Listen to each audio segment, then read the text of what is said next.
Hello and welcome to this video. In this video, we are going to learn how to do image preprocessing using TensorFlow framework. We're also going to learn how to load our images into Google Colab, and we're also going to learn how to visualize images from a dataset so that we can be able to assess the difference between the original images and preprocessed images.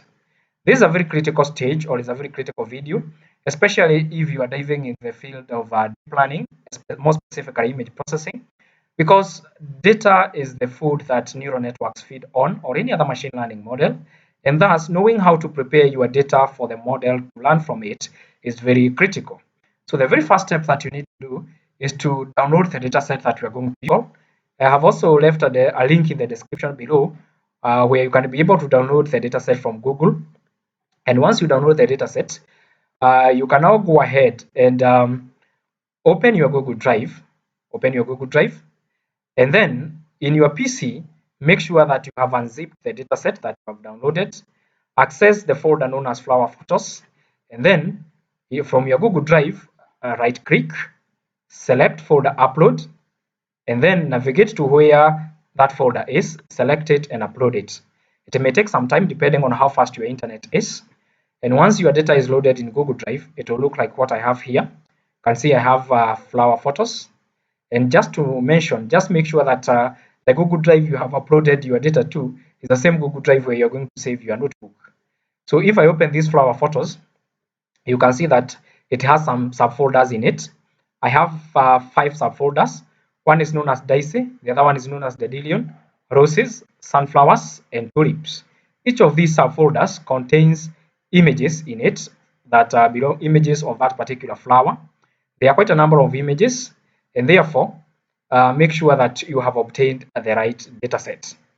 After you do that, the next thing now is to now move this dataset from where it is to our Google Colab program so that you can be able to access it. So open Google Colab. If you are using Google Colab for the first time, select on a new notebook, and once you have selected a new notebook, it will give you a blank notebook. Now, just to mention something, Google Colab is a platform as a service provision which is provided by Google, and it comes in 3 main configurations. We have the general Google Colab, which has limited access to GPU time. Very useful, especially if you are dealing with models that don't need heavy GPU time. We have Google Colab Pro, which is a subscribe-only version where you pay a certain amount of money for you to be able to subscribe to it, and you have access to more GPU time and more faster GPUs. Then you have the ultimate one, the Google Colab Pro Plus, which gives you more access to GPU time. It gives you parallel processing, and it even gives you backend processing, which means that you can be able to just log out and leave your model running and come back and check it in. But for now, you can just use the basic one because we are not going to do much that needs a lot of GPU time. But even from the basic one, you can be able to access GPU by just coming here, click on runtime, change runtime type. By default, it will be none. Select GPU and then click save. TPU stands for Tensor Processing Unit. For now, you don't need it because you're not using any heavy TensorFlow libraries. Just select GPU, it is enough for us. Then the next thing is to import the TensorFlow library, framework rather. TensorFlow framework was developed and is still maintained by Google, and it is one of the most used frameworks in the industry today. It competes with PyTorch, which was developed and maintained by Meta, but TensorFlow is more used than PyTorch. And you can be able to read the documentation for TensorFlow from its website, which is tensorflow.org. It documents the various libraries that are contained in it. One of the most critical libraries that you have in TensorFlow that we are going to use today is known as the keras.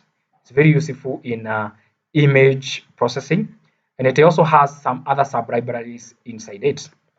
So write this code, import TensorFlow as TF to import TensorFlow.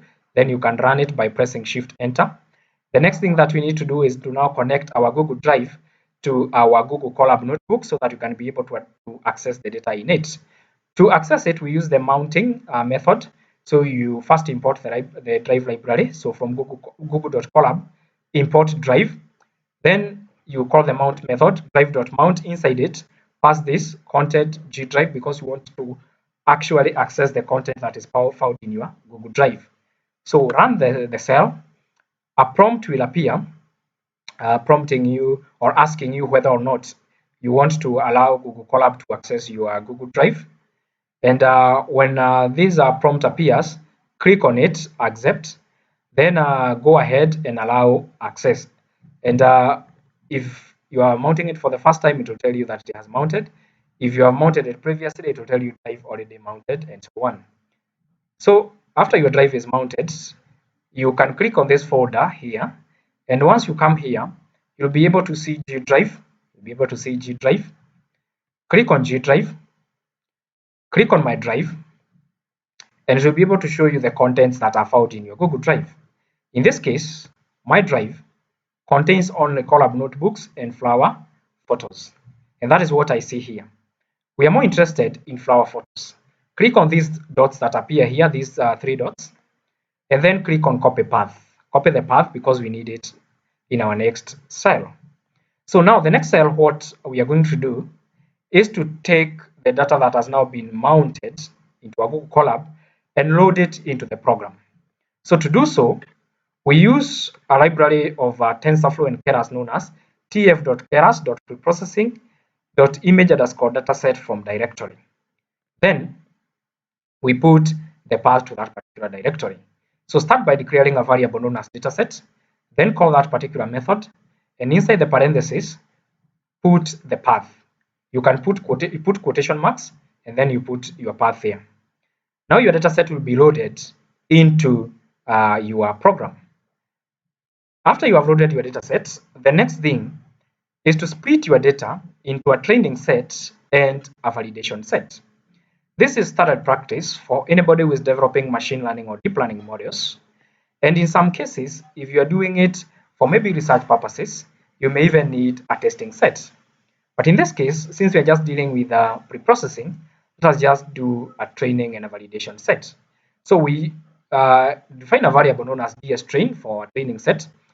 We invoke the same library, tf.keras.preprocessing.image dataset from directory. We pass our path to where the dataset is. Then we define our validation split. So what is validation split? This means how much of or what percentage of the data do you want to use for validation purposes. In this case, I want to use 20% for validation, and that is why I have set my validation split as 0.2. So this one is going to split the data into subsets. One will be a training subset, the other one will be a validation subset. In this case, since this one I have defined it as dstrain, I'm going to call this one the training subset. Then there's something known as seed. Seed stands for random seed. So what is random seed? It defines how your data will be randomized, and the figure that you put here influences how well your data is randomized before splitting it into a validation and training split. Now we define our validation split. We call the same method. We pass the path or we put the path. The validation split is the same, but now this subset, we call it validation, and the seed is the same. The seed must be the same for both of them. And now you can be able to run this particular cell. And once you run this cell, it loops through your data. And once it loops through your data, what it will do, it will print for you that it has found 3,670 images belonging to 5 classes. Out of those, 2,936 will be used for training, while 734 will be used for validation. Now, you can verify if 734 divided by 3,670 is 80%. I have done so, and it is actually 80%. So this one clearly shows you what will be used for validation, what will be used for training. After that, we start the first preprocessing, which is now defining our batch size. What is a batch size? A batch size simply means dividing the subsets of the data into smaller chunks that a model can be able to understand. If you feed the model with this entire 2,936 images, it may not be able to depict or extract important features from it. And therefore, it is important that you define a batch size that is ideal for the specific model that you want to develop. In this case, I'm going to use batch size of 64. You can use 32, you can use 8, you can use 128, and so on. Then, I want to print out the names of my classes so that I can understand what is contained in these classes. To do so, then I come here and define a variable known as set name, in which the value is the data set that I have defined over here. Then I come here and define another variable known as class names, in which I call the class names of this particular data set.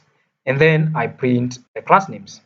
So once I print the class names, it is going to display for me the names of the subfolders that are contained in the main folder, because those are the ones that it is considering to be classes, and there are 5 of them. And you can verify that from the data that you have uploaded in your G drive. And you can see that we have daisy, dandelion, roses, sunflowers, and tulips. So why is this important? This is important because it enables you not only to know the labels that you're going to have in your data set, but if you're doing a neural network, this data is going to be fed in form of an array. And therefore, as we know, arrays have indexing, and we need to understand the indexing. Indexing starts from 0 and ends at size -1. So we have daisy as 0, this one will be 1, the dandelion, roses will be 2, sunflowers will be 3, and tulips will be 4. Very important for you to know that. Now, the next thing that we need to do is to resize our images. These images may not be of the same size, but we want to harmonize them to be of the same size.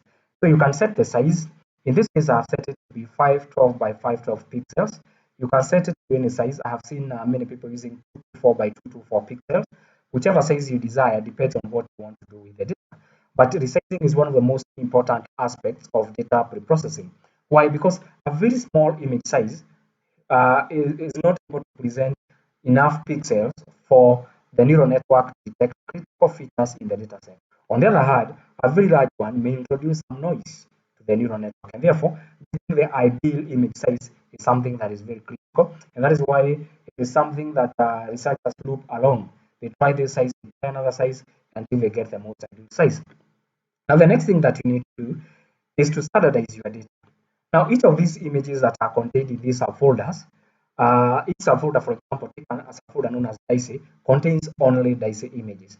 But now, if you extract a single image from that subfolder, you want it to carry the label daisy. And therefore, to do that, you come here and use something known as the map method in TensorFlow.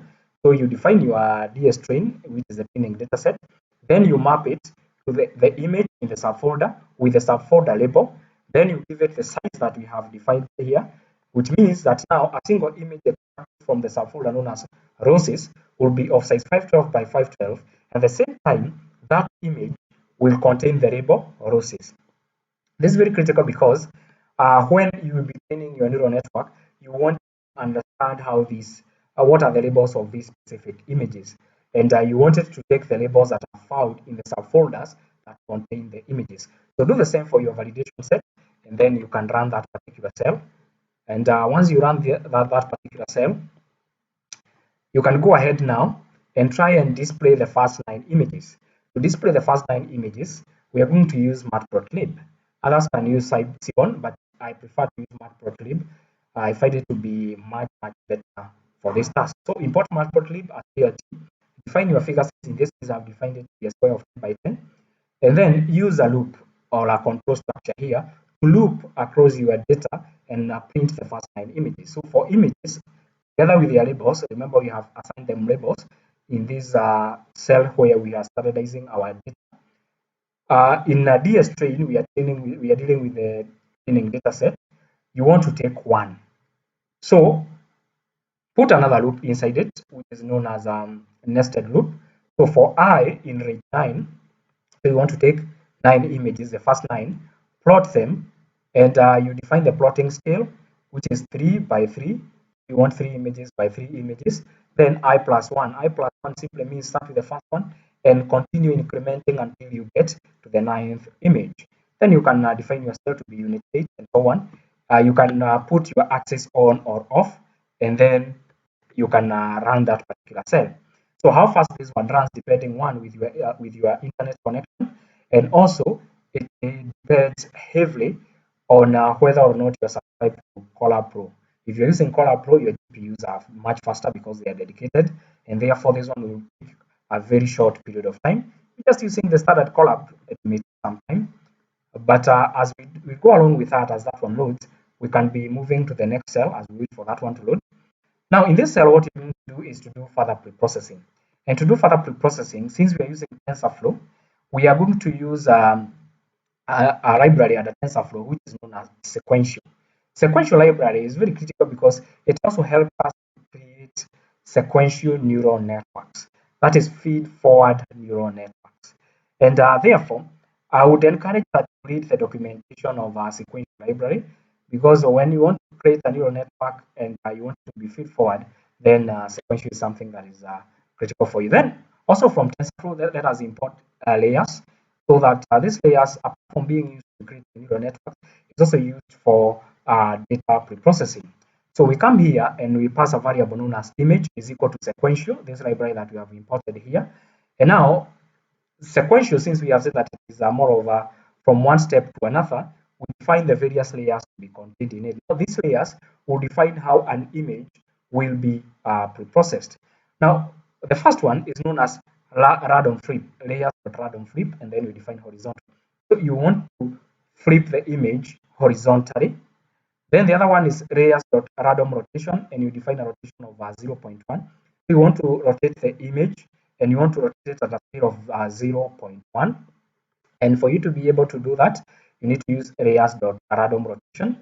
Then the other one is known as layers.random zoom. So you want to zoom your images, but you don't just want to zoom them anyhow. So you define a height factor of negative 0.2 and negative 0.3. You can be able to change these variables depending on how you want the images to look like. You can also define your width factor as negative 0.2 and negative 0.3. And interpolation, you can define it as bilinear. Bilinear is the most commonly used, but you can use others that exist. You can also use random contrast to change the contrast of your image, and you can use random translation to change the height factor and the width factor of your image. And now, once you have done all that, return the image as an array. Return the image as an array. So one might be wondering, why is it important for anybody to even go through all this process? The reason as to why this is important is you want the neural network that you're going to create to be robust enough to understand that image from different dimensions. That is why you are rotating the image, you are zooming the image, you are changing the angle of the image, you're increasing the contrast, reducing the contrast of the image for the sole purpose of making the same image to have different viewpoints, and your model is able to view it from those different viewpoints. A model that has been able to view an image from various viewpoints is more stronger than one that has not been able to view an image from different viewpoints. Equally, you could not be having sufficient data set for you to train your model, and you want to create more data. And rather than you going ahead and looking for other extra data, you can just use the data that you have, and you do these pre-processing activities to increase the instances that a single image has. For instance, if you do these 5 pre-processing activities that we have here, it means that for every single image, if you decide to save the work, you're going to have new 5 images rather out of it, which means that your model is going to have more data to train with.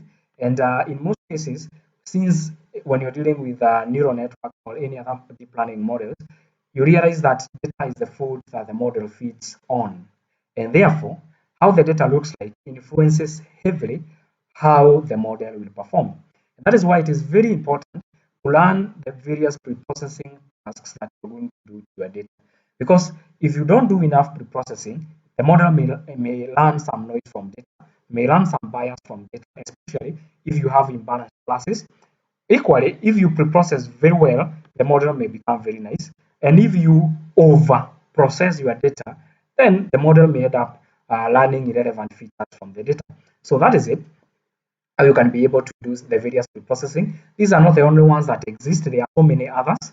And if you go to the TensorFlow Keras documentation, especially the layers library, you are going to see so many other pre-processing activities that you can be able to do. The choice of the ones that you want to do can highly be influenced by the nature of the model that you want to develop, the type of the data that you have, and what is your desired output. How do you want your model to look like? So that is pre-processing. So here we had visualized our data, and we had left it to be training and to be displaying rather, sorry for to be displaying. And now we can see that it has been able to display the various powers that we have. So we have roses, we have dandelion, we have tulips, sunflowers, dandelion, tulips, and so on. We can be able to see all these flowers that it has displayed for us here. And now we have done some pre-processing here in this particular cell, and we want to see the impact of that pre-processing. So we run that particular cell, and we come here and display the impact of that pre-processing. And to display the impact of that pre-processing, we are still going to use matplotlib, and we are going to use to display the first 9 images. And in this case, we are going to use what we call a nested loop to do that, just like we did with the first display where we are displaying the original images. And you realize that now it has displayed one image for us, which is image number 3, or an image that belongs to IDEX 3. And now from this image, you can be able to see that we have this image here. I want you to observe something. Observe where I've placed my cursor, where is the center of this sunflower, and observe the butterfly. Observe those two things. So in this case, the center of the sunflower is facing towards the right, whereas the butterfly is on the left-hand side. In this next image here, the center of the sunflower is facing towards the left, while the image, while the butterfly is on the right. So now in a neural network, those are two different images. Though it is the same image, it's only that you have done pre-processing to it. But now a neural network may interpret it as two different images. Observe this one. What has happened to this one? If you compare what we have in this second image and what we have in this third image over here, is that this third image has focused more on the features that appear here at the bottom. You can see that the bottom is a little bit elongated. And each of these images has those unique aspects that it is trying to display. Like this one is trying to display this one, which is the left hand side. Its left hand side has more features compared to the original images. And you can be able to see the various aspects that each of these images is trying to display. And all this has been brought about by the various data preprocessing activities that we have done with. So you can do more data preprocessing activities and assess how well it impacts on your images. And now see if you are to train a neural network using these images, see how the neural network will be able to see different images from the same image. So as you have seen, it's a very, very simple task to do. And you have seen that it is something that is doable and something that you can take a short period of time to learn. But I highly encourage that you make sure that you read the TensorFlow documentation so that you understand much of these functions. So just to take you back here, remember I told you that these labels are important and we use arrays, and arrays usually start from size indexing from 0 all the way to size -1. So we said dice is 0, dandelion is 1, roses is 2, sunflower is 3, while tulip is 4. So if we come here where we have our display after preprocessing, all these images have label 3, which is IDEX 3 in our array, which means that they are sunflower images. And that is how our neural network is able to learn. Thank you so much for watching this video. And in our subsequent videos, we are going now to create a neural network from scratch, more specifically a convolutional neural network. And we're going to train it using this data set. And after that, we'll evaluate it. After evaluating it, we'll interpret the various performance graphs that it displays for us. Thank you for watching the video. Subscribe to the channel, like our videos. If you have any comments, put them in the comment section below. And if you would like us to develop a model for any specific data set, also put it in the comment section below. And remember to also click on the notification bell so that you can be notified every time we release a new video. We'll be releasing videos more frequently, and therefore we encourage you to click on the notification bell so that you are not left out anytime we create new videos. Thank you so much.